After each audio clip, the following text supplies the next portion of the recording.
Buenas tardes, soy el cadete de cuarto año en Luaces, integrante de la revista Rumbos Aeronáuticos de la Escuela de Aviación Militar. Continuamos con el segundo ciclo de conferencias y entrevistas Sentir Malvinas, ayer, hoy y siempre, proyecto de la Escuela de Aviación Militar dentro del marco de la Universidad de la Defensa Nacional. En el día de hoy entrevistaremos al vicecomodoro retirado veterano de Guerra de Malvinas, don Hugo Mercau, que se desempeñó como oficial operador de radar durante el conflicto del Atlántico Sur. Buenas tardes, señor. Buenas tardes. En primer lugar, le quiero agradecer por su presencia y por permitirnos poder llevar a cabo este ciclo de entrevistas y conferencias para que nos pueda transmitir tanto a nosotros como a generaciones futuras su experiencia en Malvinas. No, gracias. El agradecido soy yo. Es bueno que haya esta iniciativa y que nosotros, que quiera sea o no, somos parte de la historia viviente, contemporánea de la Fuerza, nos permitan que les vertamos nuestros conocimientos, nuestra experiencia, a través de lo que hemos vivido en el 82. Bueno, señor, para comenzar, cuéntenos un poco de sus orígenes, de dónde es oriundo y qué lo motivó a ser parte de la Fuerza Aérea Argentina. Nací en Villa Mercedes, San Luis, cuna de halcones, donde tiene asiento la 5ª Brigada Aérea. Primaria y secundaria en Villa Mercedes, y ya en tercer año del secundario ya tomé la decisión de venir a la Escuela de Aviación. Ahí, y no la cambié más, la mantuve. Mi madre, bueno, todos los papás proyectamos la vida de nuestros hijos, y en esa proyección que había hecho mi madre sobre mi vida pensaba de que a lo mejor yo podía llegar a seguir medicina. Pero cuando le dije que me iba a venir a la Escuela de Aviación, fue un poco un golpe de un balde de agua fría, pero aceptó sin ningún tipo de problemas. Y bueno, me inscribí directamente para el escalafón general y bueno, pude ingresar y egresar también. ¿Cómo vivió sus 4 años de formación dentro de la Escuela de Aviación Militar? ¿Qué recuerdos tiene? Muchísimos. La verdad que viví bien. Época dura en la escuela. Primer año fue muy duro, un periodo de adaptación donde uno vive alejado de la familia, de los afectos, cambio totalmente en las rutinas, en la vida que uno lleva, porque acá, digamos, tiene horarios, una vida ordenada. Aprendí, me enseñaron por sobre todas las cosas, lo que acentuar más los valores que uno traía de la casa.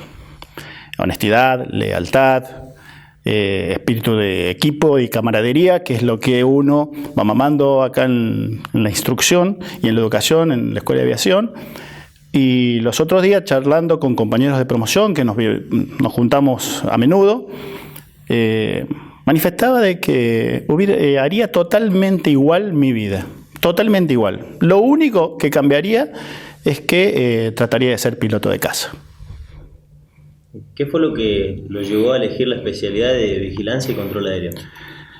Bueno, cuando uno va a ingresar a la escuela le tienen que firmar 3 personas que lo conozcan, y compañero de trabajo de mi papá, era papá de un primer teniente en esa época, capitán, cuando yo ya ingresé a la Escuela de Aviación. Él me firmó la solicitud de ingreso. Él me fue orientando en toda la carrera y él tenía la especialidad operador VIC. Entonces, cuando llegado en cuarto año, yo le dije, señor, ¿qué especialidad elijo? Y me dijo, radarista. Y elegí radarista. Y como estaba entre los 3 primeros del escalafón general, pude elegir especialidad y pude hacer la que quería. En aquellos años, ¿cómo era la formación de lo que era la especialidad? ¿Cuánto tiempo duraba? En ese año justo se cambió y pasó de 2 años a 1. O sea que nosotros fuimos la primera promoción de radaristas de 1 año, y es operador VIC, operador de vigilancia y control del espacio aéreo, orientado a la defensa, donde las tareas básicas son la de detección, identificación e interceptación. Es decir, egresó inmediatamente como alférez, fue destinado a hacer el curso. Fui destinado, pero no, en el primer año no, hice 1 año de tropa, y de alférez en el segundo año sí ya hice el curso en el año 81. Y en diciembre del 81 egresé como opervic.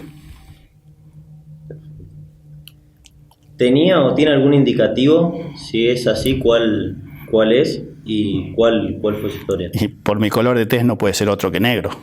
En la fuerza me conocen, digamos, la mayoría de las personas, compañeros, no compañeros y camaradas con los que hemos trabajado, sobre todo los pilotos de casa, me conocen por el negro Mercado, el negro Mercó. Así que ese es mi indicativo. Previo al conflicto, señor, ¿cómo era el nivel de adiestramiento que tenía el Escuadrón de Vigilancia y Control Aéreo? Fuimos gente de variada experiencia. Más que nada modernos. Los oficiales subalternos más antiguos eran primeros tenientes en el primer y en el segundo año. Un teniente y 2 alfereces. Éramos 5 oficiales, más un jefe de escuadrón, que era el mayor Silva.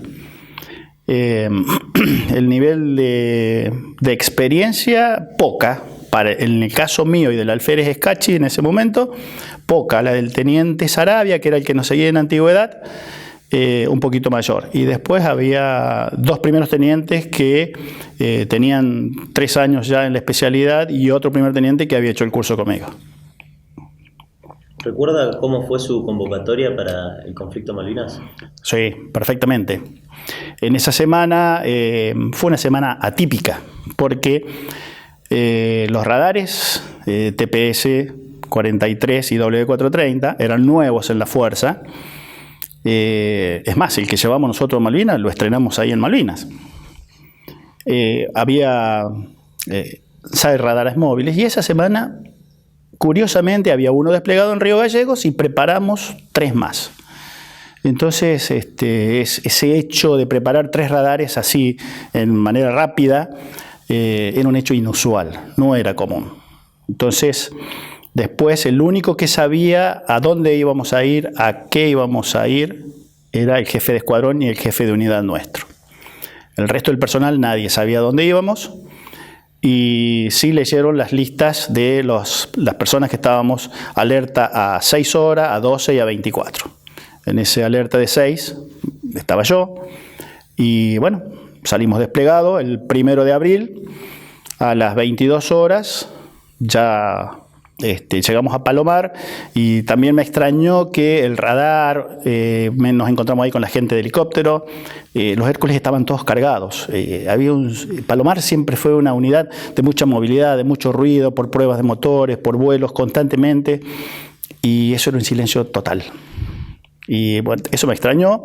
En el avión, cuando despegamos de Palomar a Comodoro Rivadavia, despegamos a las 22 horas, a mitad de camino el jefe de escuadrón nos llama, nos reúne a todos y nos dice que se va a intentar recuperar las Islas Malvinas y si la operación sale bien, el avión tal cual estaba, al día siguiente saltábamos a Malvinas.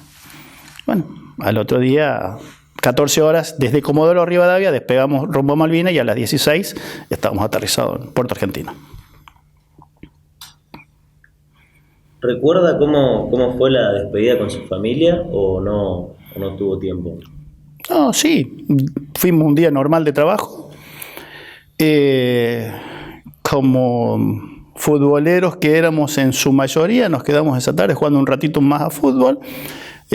Cuando me estaba por ir de la unidad, nos dijeron ahí que a las 20 nos pasaban a buscar por cercanos al domicilio. Y rumbo a Palomar y ahí, bueno, la despedida y hasta ahí para nosotros, los que no sabíamos que íbamos a terminar en Malvinas, era un despliegue normal a Gregores. El radar nuestro estaba en todos los, en la antena, en el shelter del radar, en la cabina operativa, todo el material que llevábamos nosotros tenía puesto el letrero de Gregores, porque era el lugar de despliegue. Por supuesto que después se cambió. ¿A qué actividad se abocó durante el resto del conflicto bélico? Nosotros durante el mes de abril hicimos tránsito aéreo, más que nada tránsito aéreo, tratando de ordenar un poco la cantidad numerosa de vuelos que había desde el continente hacia las Islas Malvinas, llevando tropas, llevando medios, material y personal. Y algunas navegaciones que hacían, no fueron muchas, que hicieron algunos A4, sí les ayudábamos en la aproximación. Eso fue durante el mes de abril. Ya iniciado mayo, hacíamos aproximación al aterrizaje, porque venían de noche, los de Hércules, el F-28, la pista no estaba muy iluminada, tenía 2 balizas en cada una de las cabeceras y 2 en el medio, o sea que tenía 6 balizas a lo largo de toda la pista. Y bueno, y después interceptaciones y ayuda a la navegación y bombardeo. ¿Cómo era la relación con el escuadrón de vigilancia y control aéreo durante el conflicto entre los camaradas? Buenísima, excelente. Nosotros llevamos un jefe que todos, en mayor o en menor medida, tenemos un espejo en quien nosotros deseamos mirarnos o a quien nosotros deseamos parecernos.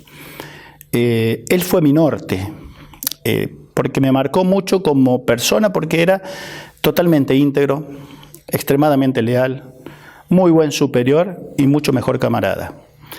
Y él había tenido la suerte de haber estado desplegado o haber estado en comisión en Inglaterra y sabía cómo pensaban los ingleses. Entonces, todas las noches, él agarraba y, mientras compartíamos un café después de la cena, decía, si yo fuese inglés, deberíamos hacer tal y tal cosa. Y, en consecuencia, nosotros vamos a hacer esto otro. Y así fue como los 52 integrantes del radar volvimos sanos y salvos.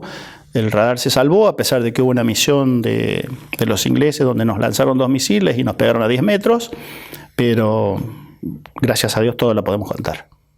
La relación con sus camaradas en momentos de tensión. En los momentos de tensión, en varias veces nos íbamos al sótano. Nosotros tuvimos la suerte de, en base a lo que dije anteriormente de nuestro jefe, el 12 de abril alquilamos 3 casas en el pueblo de Puerto Argentino. Y al costadito pusimos el radar, al costado en la última casa, ya donde empezaba el campo, se puede decir, estaba ubicado el radar. Porque consideraba nuestro jefe y en evaluación con los oficiales más antiguos que en el aeropuerto no íbamos a durar mucho. Y en el primer bombardeo hubiéramos sido un blanco perfecto. Eso hizo que duráramos toda la guerra. Y en los momentos de tensión, volviendo a la pregunta, varias veces nos íbamos al sótano, nos agarrábamos de la mano y empezábamos a rezar, porque escuchábamos caer la primera bomba, pero la segunda, la tercera, si era bombardeo de fragata, no sabíamos dónde iba a caer. Y sabíamos que un bombardeo de avión directamente no lo íbamos a recibir porque estábamos muy próximo al pueblo. Entonces, una falla de tiempo o en la puntería de los pilotos ingleses pegaban en el medio del pueblo.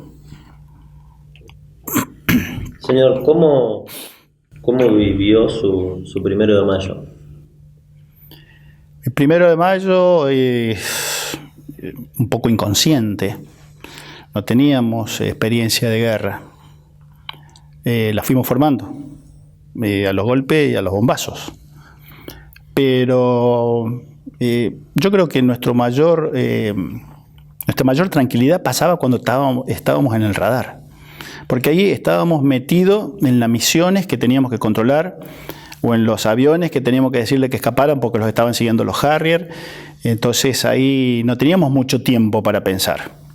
Cuando no estábamos controlando u operando el radar, sí teníamos más tiempo para pensar. Y por ahí decíamos, no sabíamos cuánto íbamos a durar, si íbamos a durar y en qué momento a lo mejor podía caer una bomba, un misil próximo que pudiera dañarnos. ¿Qué actividades realizaban, por ejemplo, en los momentos libres que no estaban detrás de la pantalla? Hacíamos un poco de solidaridad y camaradería con los soldados que estaban en primera línea, no solamente con los soldados, con todo el personal. Esto es un poco lo que si es que vale el término, mamaba en el grupo y también son los resultados de la instrucción en la escuela, la educación que recibimos en cada uno de los institutos de formación de la Fuerza Aérea. El espíritu de equipo, ahí en la especialidad nuestra, de especialidad de radares, y no me cabe ninguna duda que en todas las otras especialidades también debe ser así, se trabaja mucho en equipo. ¿Por qué? porque somos todos necesarios y nosotros necesitamos de nuestros suboficiales para que nos calibren y nos pongan en servicio las cabinas, y ellos nos necesitan a nosotros para que después ese trabajo silencioso, sin pausa y que no se ve, rinda sus frutos en el guiado de un avión a la interceptación, y que podamos hacerlo bien o hacer un bombardeo y que este sea exitoso. Entonces, las tareas que nosotros hacíamos en base a todo eso que mamábamos y que era espíritu de equipo, espíritu de camaradería, a veces nos llegaban cosas, donaciones de galletitas, de chocolate, todo ese tipo de cosas, y se las llevábamos al soldado, al personal que estaba en primera línea. Y teníamos un Land Rover que habíamos tomado de ahí de los Kelper, le habíamos pintado una cruz roja, y cuando los soldados nos veían que nos estábamos aproximando, gritaban, ahí llega Papá Noel, porque fuimos en varias oportunidades a llevarle cosas. ¿Cuál considera usted que fue la orden más difícil que tuvo que cumplir?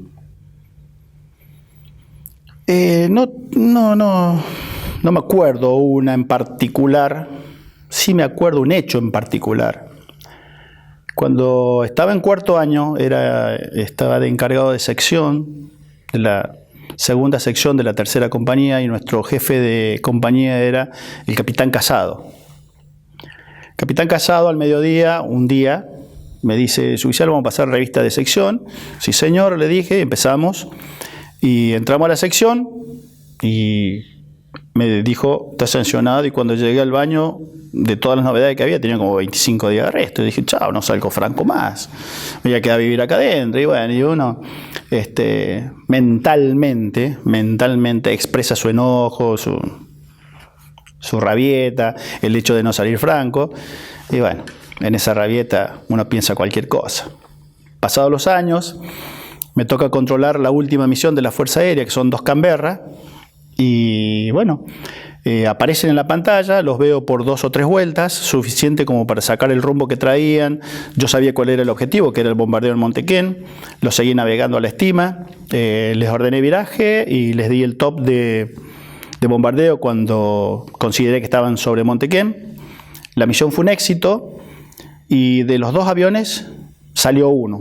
A la salida de la misión yo los llamaba, y me respondió uno solo. Por supuesto que la respuesta de los aviones en todos los casos era pulsar 2 veces el VHF. O sea, cuando nosotros escuchábamos en la frecuencia un significaba que el piloto había entendido y comprendido la orden o la orientación que nosotros le estábamos dando. Y bueno, salió uno solo de los 2 Canberra. El otro Canberra fue alcanzado por un misil, y con el tiempo, cuando vuelvo, después de que terminó la guerra y que habíamos estado una semana prisioneros, me entero que en ese avión iba el primer teniente Pastrán, que se eyectó, y el capitán Casado. Me quedó un cargo de conciencia muy grande, porque en ese enojo que yo tuve cuando era cadete, le había deseado un montón de cosas. Y bueno, tuve un cargo de conciencia hasta que un día, hablando con un padre, un cura nuestro, le dije que llevaba un cargo de conciencia muy grande, porque yo en su momento, de enojo, de rabieta, le había dicho: ¿cómo no se muere este hombre? Una cosa así, la había pensado. Y el cura me dice: bueno, pero en tu control de la misión nunca hiciste algo para que a ellos los derribaran. No, le digo, todo lo contrario, yo quería que fuera un éxito y recuperar mis 2 aviones. La vida del que está arriba depende de mí. Entonces, si no lo hago bien, estoy mandando al muere, como se dice en la jerga nuestra. Y bueno, eso me ayudó muchísimo, y después, pasado 25 años de ese hecho, me encuentro con el hijo del capitán Casado, el actual vicecomodoro Casado, odontólogo, y le conté la historia, tal cual se las estoy contando a ustedes, y me dijo, cuando terminé de contarlo, me agradeció por tener él cómo había sido el final de la vida de su papi, y nos dimos un abrazo, y ahí ya me liberé del cargo de conciencia totalmente. Al finalizar el conflicto, señor, ¿qué aprendizaje pudo obtener de esta experiencia? Dos conclusiones totalmente dispares, disímiles, opuestas una de la otra. Como hombre, como ser humano, debe ser de las peores cosas que a uno le puede tocar vivir. Y como profesional, lo mejor que me podía pasar. Que me haya tocado en suerte ofrendar mi vida, como dice cuando juramos la bandera. Ofrendar la vida defender la bandera hasta perder la vida. Todos nosotros, nuestra generación en la fuerza, sabemos que ese juramento no fue en vano. Sabemos que ese juramento lo cumplimos tal cual lo dicta es precisamente jurar la bandera. Y uno todas estas cosas las aprende cuando somos cadetes, cuando estamos en instrucción y nos hacen correr, y uno dice, ¿para qué tengo que correr si yo voy a terminar volando, o controlando un radar, u operando un equipo de comunicaciones? Pero todo eso hace a la templanza, a templar el espíritu, a saber reaccionar favorablemente en momentos que no son buenos, a sobreponerse a todo ese tipo de cosas. Entonces, yo creo que un poco y mucho del éxito o del trabajo de la fuerza y de cómo operó durante el conflicto del 82 se debió a eso. Señor, ¿qué nos puede contar sobre el alférez Vázquez que se encuentra en el cuadro? Él es nuestra promoción, la promoción 45 de ingreso de la Escuela de Aviación Militar, lleva el nombre del teniente Vázquez. Hace 2 años hicimos la entrega formal del sable en Rosario para el Museo de Malvinas en Rosario, era oriundo de Rosario, y se hizo una ceremonia muy emotiva. Y a partir de ahí se pidió autorización al jefe de Estado Mayor de la Fuerza para que nuestra promoción llevara su nombre. Y él es el único de nuestra promoción que falleció en la guerra y es nuestro guía. Él desde el cielo, a partir de ese momento, nos fue cuidando a todos y cada uno de nosotros. ¿Qué recuerdo tiene de él como cadete? Compartimos primer año y tercer año en la misma compañía. Compartimos muchas vivencias cuando íbamos a los interfuerzas, porque él iba por la escuadra de natación, yo no estaba en esa escuadra, estaba en otra, pero compartíamos las vivencias, los viajes, y era una persona alegre, con mucha fe. Era un ejemplo, pero no porque, digamos, estemos hablando justo de él, que es el único de mi promoción que falleció durante la guerra, sino porque realmente lo era.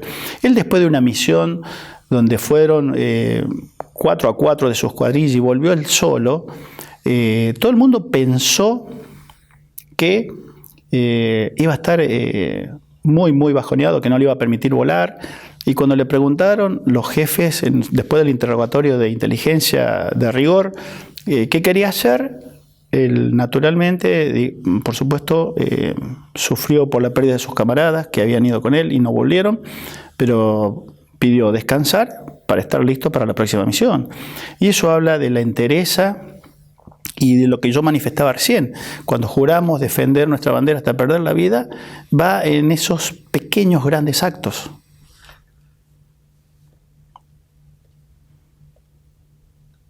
Señor, ¿cómo vivió el hecho de la rendición en Malvinas? Nos dolió un montón.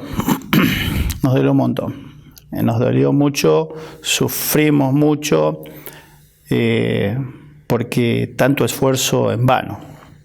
Particularmente, la noche anterior, la del 13 de junio, uno de los 2 Unimog que nosotros teníamos de dotación en el escuadrón Bicamóvil se había quedado en el aeropuerto. Entonces, a primera hora de la mañana, nuestro jefe de escuadrón, cuando desayunábamos todos, me dice: Mercado, usted y busque 3 personas más para que lo acompañen y van a recuperar el Unimog que quedó en el aeropuerto. Bueno,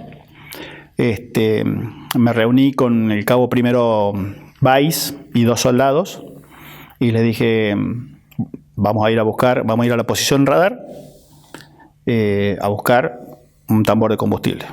No nos vamos a poner a elegir qué tambor de combustible vamos a llevar. El primero que enganchamos lo cargamos y nos vamos. Porque ya las bombas de la artillería inglesa estaban cayendo muy cerca, tal es así que cuando llegamos a la posición, algunas piedritas de las bombas más próximas que caían salpicaban cerca nuestro. Entonces yo quería que estuviéramos expuestos la menor cantidad de tiempo posible.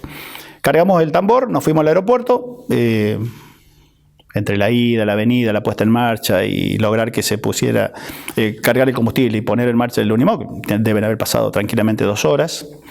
Y cuando volvimos, veníamos con el cabo primero Weiss en la cabina y veíamos que había gente de ejército rompiendo equipo de comunicación. Entonces yo ahí me di cuenta y le dije, se terminó todo. Y paramos un ratito el Unimog, nos abrazamos, nos pusimos a llorar juntos y bueno, llegamos a la casa y ahí nuestro jefe de escuadrón nos dio la noticia de que se había llegado a la rendición. ¿Cómo fue el repliegue al continente? Nosotros desde ahí estuvimos, eso fue el 14, estuvimos hasta el 19 prisioneros, hasta el 19 de junio. El 19 de junio tuvimos la suerte de que nos embarcaran en el buque Bahía Paraíso, que era un buque antártico. O sea que tuvimos la gran suerte que desde el momento en que nos embarcaron ahí en ese buque, a pesar de estar en Malvinas, pero es que ya estábamos en tierra argentina. Toda la tripulación del Bahía Paraíso estaba a disposición nuestra y nos llevaron hasta Punta Quilla. Llegamos el 20 de junio, Día del Padre, a Punta Quilla. Ahí nos estaba esperando el comodoro Anastasio. En 2 F-28 nos llevaron hasta Río Gallegos. Ahí nos estaba esperando un Boeing 707 y de Río Gallegos directo a Palomar, porque sabían qué contingente veníamos o de qué escuadrones veníamos los que habíamos vuelto de la guerra. Nos saludaron, nos llevaron a la escuela de suboficiales de Seiza para que al otro día de la mañana nos hicieran un examen psicofisiológico para ver en qué condiciones estábamos, cómo estábamos y hacernos preguntas de inteligencia. Y después nos liberaron y así fue nuestro regreso, reintegro a la unidad y a las familias. Respecto al trato con las fuerzas inglesas, ¿cómo fue de parte de ellos hacia el personal de la Fuerza Aérea? No tuvimos casi trato, casi nada. Días previos a la rendición nos habían enviado a nosotros máscaras para la guerra química o bacteriológica, como se llama. Y eran unos estuches muy similares a los estuches de unos prismáticos. Entonces nuestro jefe de escuadrón, en su pensamiento, si yo fuese inglés haría esto, esto y esto, dijo, si fuese inglés, llevo a todos los prisioneros al aeropuerto. ¿Por qué? Porque en la isla, saliendo de Puerto Argentino y yendo hacia el aeropuerto, había un pequeño istmo de unos 700, 800 metros en la lengüeta de terreno, para después ensancharse y terminar en el aeropuerto. Entonces dice, él en sus pensamientos decía, pongo 2 ametralladoras en ese istmo para que controlen, y después dejaba liberado porque después estaba el aeropuerto y nada más. Era el agua. Y hacía mucho frío. La noche previa a la rendición nevó y la primera noche que pasamos de prisioneros hizo 20 grados bajo cero. Y para este otro lado habría que primero pasar el control de las ametralladoras y estaba todo el continente de las islas. Mucho no se podía hacer, no había otra cosa. ¿Y qué hicieron los ingleses? Exactamente eso. Entonces él, en esas máscaras que mencioné anteriormente, al alférez Cachi y a mí nos dijo, pongan comida adentro de los estuches de las máscaras. Vayan poniendo comida porque no sabemos cuánto tiempo va a durar esto, cuánto vamos a estar. Y bueno, eso sumado a lo que que teníamos nosotros un pequeño depósito de víveres secos, lo llevamos y llevamos una cocinita con una garrafa y así pudimos comer. Íbamos comiendo algo los 5 días y medio, 6 que tuvimos prisionero, y no tuvimos trato casi. Ahora, el poco trato que tuvimos fue muy bueno, y cuando íbamos hacia el aeropuerto, en ese control que ellos habían establecido, donde pusieron las 2 ametralladoras, tal cual lo dijo nuestro jefe Escuadrón, íbamos dejando todo el armamento, excepto los oficiales que nos dejaron con la pistolera y la pistola. Sin cartuchos en el cargador, pero con la pistola y con cargador y pistolera. Porque ellos decían que el oficial tenía que seguir siendo oficial. ¿Cómo fue el reencuentro con su familia? Mi reencuentro fue el 20 de junio, alrededor de las 20 horas, domingo 20 de junio. Yo estaba casado. Mi hijo más grande, cuando me fui, tenía 7 meses y cuando volví tenía 10.